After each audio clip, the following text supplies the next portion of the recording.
Daryl Braithwaite, welcome back. Thank you, Dennis. Good to see you. Thank you. Likewise. How's Collingwood going to go next year? Well, may I say, I was talking to, what's the chap that's the CEO there? Is it Eddie Maguire? Oh, yes, Eddie, yep. I've heard of him. Only this morning. And Right.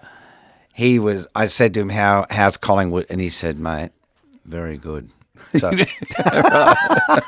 right, we're not here to talk footy. No. But good luck to your Pies Thank you very much. Next year. This is great. They're a brand new album, but extra tracks. Are these, and we'll go through them in a second, but are these ones you've always wanted to sing? well, when I was given notice that, of the idea, I thought, well, let's pick out a few.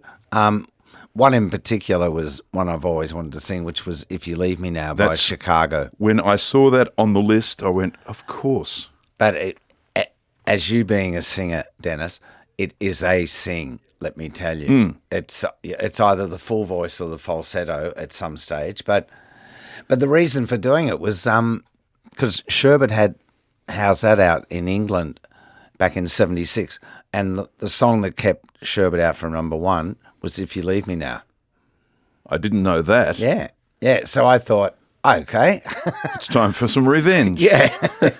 And make them more money or something. And, yeah. I know that listeners will be thinking, as I did, as soon as I saw that was on the list, it's such an obvious one for your voice. Oh, okay. No. That was my impression. Yeah, yep. Well, Peter Gabriel's In Your Eyes, James Rain's Motor's Too Fast, and When We Were Kings, all extra tracks. Any particular reason for the others? When We Were Kings, when I heard it, I really loved it. As far as I just wanted to change it a little bit and make the chorus come in just a bit heavier, which we did, and that was from the Muhammad Ali movie.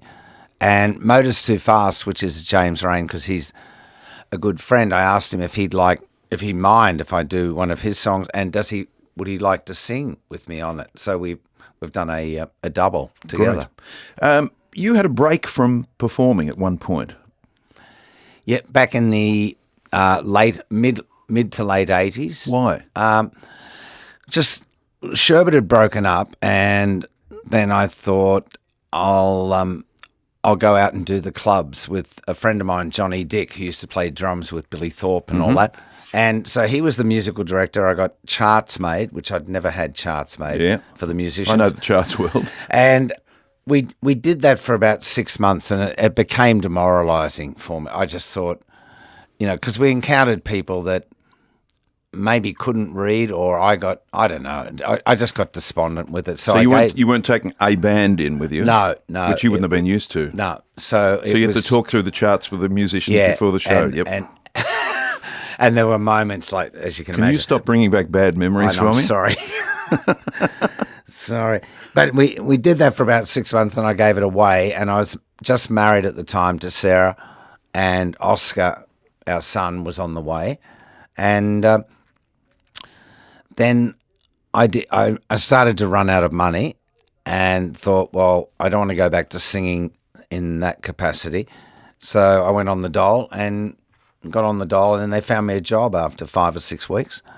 And I started to work on up at Sunbury on the roads. And from memory, we did discuss this once. I don't know whether it was privately or on air. You enjoyed that period of your life. Yeah, no, it was really good because it's sort of, it's manual work, and I don't mind that. And the people I was working with on the thing were very complimentary, and they were inquisitive. Of some of them were saying, like, "Weren't you the singer in Sherbet? And what are you doing here?" And so I'd have to sort of explain, well, this is, and they go, "Oh, okay." And they said, well, and a couple of them did say, "You really should get back to singing." And that's when I thought, after about 5 or 6 weeks, I really need to pull the finger out and get motivated and try and get something happening. So then it, with the motivation and the help of maybe a handful of people, we ended up with Edge, and that came out. And then this incredible resurgence. Well, if radio hadn't have played as the days go by, well, I probably wouldn't be sitting here talking with you, but they did. And then from there, it's been a magnificent time. You're joining an elite club next Tuesday, someone who's been inducted as a soloist and also as a band member to the ARIA Hall of Fame. How are you feeling about that? Really good. When they told me a couple of weeks ago now that you being inducted into the Hall of Fame ARIA, and I went, and it took a couple of days to think about it, and I thought, my God, there's so much material and stories that that contribute to make that come of, I guess, for it to happen. But no, very honoured, especially with the people that have gone before, and it does make you think. Let me tell you. Good, that's good, and I bet it makes you just reflect on the good fortune and perhaps bad times, and you sort of think back on it all. But overall, it's been an incredible career. Oh, it's been, and as you would well know, and it has been up and down, but I think that's part of it, the colour, Daryl Braithwaite's brand new album, Days Go By, it's the definitive greatest hits collection, plus these 4 new tracks, including James Rain on Motors Too Fast. Tune into the ARIAs on Channel 9 Go on Tuesday for Daryl's induction into the ARIA Hall of Fame as well. Good to see you, and congratulations. Thank you, Dennis.